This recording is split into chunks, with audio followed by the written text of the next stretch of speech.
Assalamualaikum warahmatullahi wabarakatuh. Waalaikumsalam Bismillahirrahmanirrahim. Waalaikumsalam warahmatullahi wabarakatuh. warahmatullahi wabarakatuh. Al-Fatihah. Amin. Bismillahirrahmanirrahim. Bismillahirrahmanirrahim. Qala al-musannif rahimahullahu ta'ala wa nafa'ana bihi wa bi'ulumihi fid dharain amin. Faslun ay hadza faslun utawi iki iku keterangan. Waman utawi barang siapa. Waman utawi barang siapa iku intaqadha rusak. Iku intaqadha rusak apa wudunya man. Jangan lupa maknanya masih pakai pegon ya, harus pakai pegon. Apa wudunya man.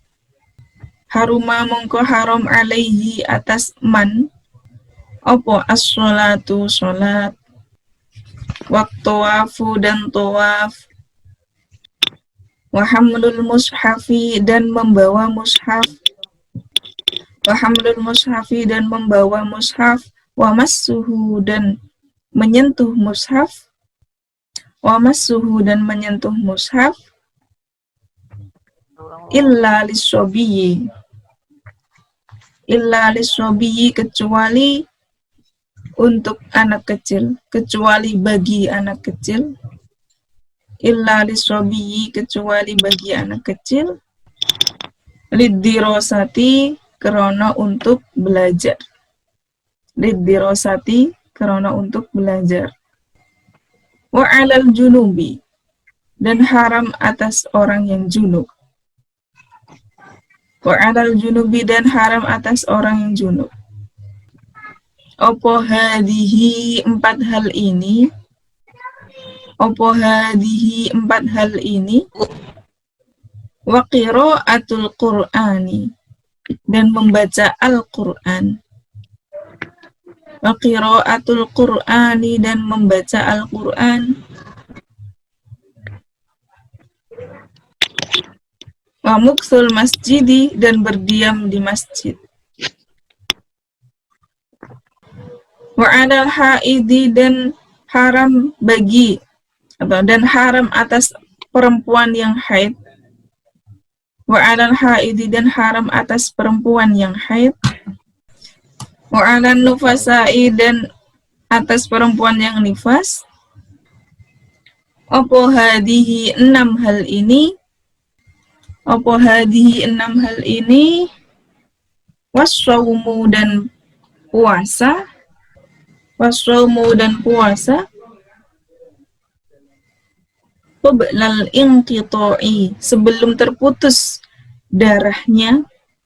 Qablal inqita'i sebelum terputus darahnya. Wa tamkinuz zawji. Wa tamkinuz zawji dan mempersilahkan suami. Wa tamkinuz zawji dan mempersilahkan suami. Wasayyidi dan tuan. Wasayyidi dan tuan. Minal istimta'i dari bersenang-senang. Minal istimta'i dari bersenang-senang. Minal istimta'i dari bersenang-senang bima dengan sesuatu. Bima dengan sesuatu. Baina surrotiha yang ada di antara pusarnya haid dan nufasa. Baina surrotiha yang ada di antara pusarnya haid dan nufasa. Waruk batiha dan lututnya haid dan nufasa. Waruk batiha dan lututnya haid wan nufasa. Qablal ghusli sebelum mandi. Qablal ghusli sebelum mandi. Faslun ini menerangkan tentang apa saja yang tidak boleh dilakukan oleh sekelompok orang, ya. Sekelompok orang yang bagaimana? Di sini ada 3 kelompok. Yang pertama, kelompok orang yang rusak wudunya atau batal wudunya. Yang kedua, kelompok orang yang junub. Dan yang ketiga, kelompok orang yang haid dan nifas. Yang pertama, kelompok orang yang rusak wudunya atau sudah batal wudunya. Nah, bagi orang yang sudah rusak atau batal wudunya, mereka tidak diperbolehkan melakukan apa saja. Mereka tidak diperbolehkan, yang pertama, tidak boleh sholat. Kan? Kalau sudah batal wudunya, ya nggak boleh sholat. Kalau mau sholat harus wudu lagi. Yang kedua, tidak boleh tawaf. Kalau sudah batal wudunya, mau tawaf harus wudu lagi. Yang ketiga, orang yang sudah batal wudunya tidak boleh membawa mushaf atau Al-Quran atau lembaran yang ada ayat Al-Qurannya atau buku tulis yang ada ayat Al-Qurannya. Itu tidak boleh. Kecuali membawanya dengan adanya penghalang, tidak langsung menyentuh mushafnya. Yang keempat, bagi orang yang sudah batal wudunya, tidak boleh memegang mushaf. Entah itu baik di pinggiran mushaf, pinggiran halaman mushafnya, apalagi menyentuh ayatnya. Tapi kalau Al-Qur'annya Al-Qur'an terjemahan, itu tidak masalah. Nah, itu adalah perkara atau hal-hal yang tidak boleh dilakukan oleh orang yang sudah batal wudunya. Tapi misalkan nih, waduh, ini kalau Al-Qur'annya misalkan tidak diambil atau tidak segera digeser misalkan, itu nanti takutnya tenggelam atau takut basah, takut terbakar, atau mungkin takut terkena najis, maka itu tidak apa-apa. Memegang tanpa adanya penghalang pun tidak apa-apa kalau memang keadaannya dalam keadaan darurat. Itu tidak apa-apa kalau tidak punya wudu. Tapi kalau tidak ada hal yang mendesak mengharuskan dia mengambil Al-Quran atau menyentuhnya, ya lebih baik tidak usah, atau mungkin diambilnya dengan penghalang, pakai gitu, kain atau kertas atau apa. Terus selanjutnya kelompok yang kedua, kelompok orang yang junub. Nah, bagi laki-laki dan perempuan yang sedang junub, ya, entah junubnya karena keluar mani dengan sendirinya, dengan sengaja ataupun tidak, itu bagi orang-orang yang junub, mereka tidak boleh melakukan 6 perkara. Apa saja 6 perkara itu? Yang 4 itu sama dengan orang yang batal wudunya, yaitu nggak boleh sholat, tawaf, memegang dan menyentuh mushaf. Ditambah 2 lagi khusus untuk orang junub. Apa itu? Tambahan 2-nya adalah orang junub tidak boleh membaca Al-Quran. Tidak boleh membaca Al-Quran. Tapi kalau misalkan membacanya dengan niat untuk zikir, ya kan? Untuk murajaah misalkan, tidak apa-apa kalau niatnya zikir. Ya, seperti halnya ketika bacaan tahlil itu kan ada bacaan Yasin, surat-surat pendek, Al-Fatihah, ayat kursi, kan termasuk ayat Al-Quran. Itu bagaimana hukumnya membacanya? Nggak apa-apa kalau niatnya zikir, gitu. Terus tambahan lagi, tapi kalau niatnya murni membaca Al-Quran itu dilarang.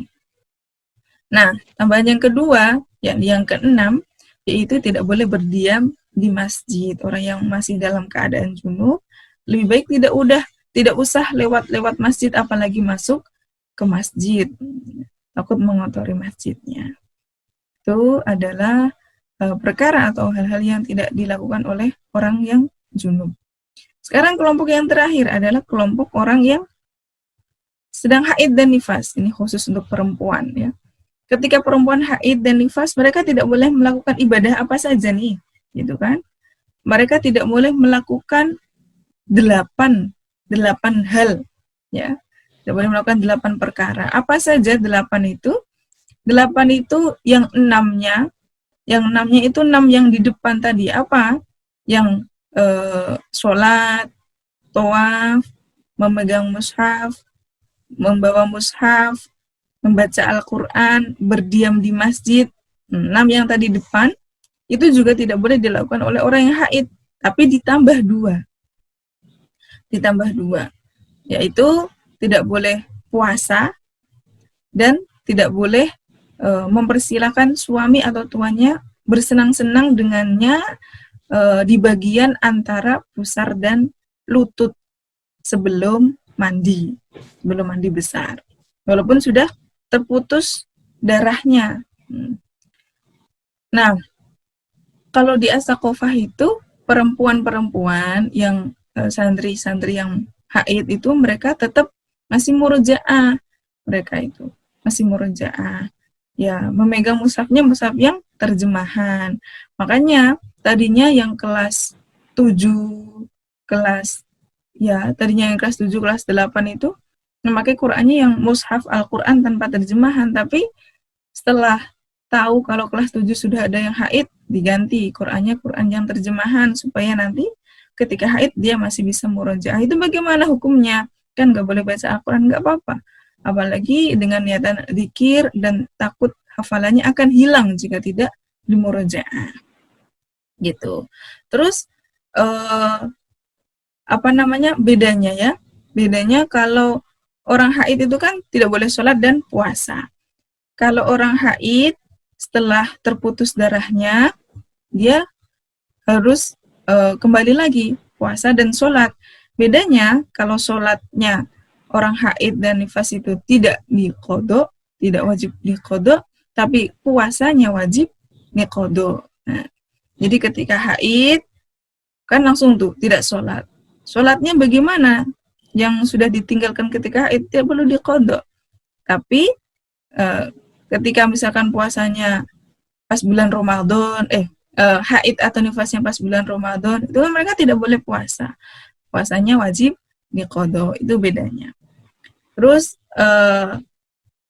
ada lagi, kalau orang haid atau nifas sudah terputus darahnya, sudah terhenti darahnya, misalkan di bulan Ramadan, ya kan, bangun, nah rencananya tuh dia misalkan suciannya nanti pas sahur gitu kan, misalkan nanti suciannya pas sahur, ternyata bangun sudah lewat sahurnya, sudah lewat waktu sahurnya, itu bagaimana, dia lanjut puasa atau enggak gitu kan, belum mandi suci,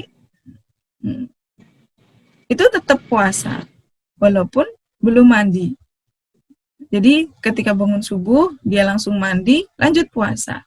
Niatnya bagaimana? Ya niatnya, makanya di Imam Syafi'i itu kalau pas di tanggal pertama bulan Ramadan, malam pertama itu dianjurkan niat mengikuti niatnya Imam Maliki, niat yang untuk 1 bulan puasa. Jadi ketika ada hal-hal yang seperti itu atau mungkin lupa, itu biar bisa tetap berpuasa. Jadi kalian mungkin tidak mengalami, tapi kalau kalian wajib tahu ini gitu.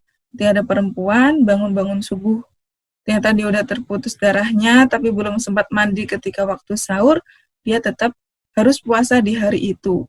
Langsung mandi, sholat, dia puasa seperti orang biasanya. Sama seperti orang yang junub, ketika malamnya junub, terus itu bangun subuh, ternyata mimpi basah, gitu kan?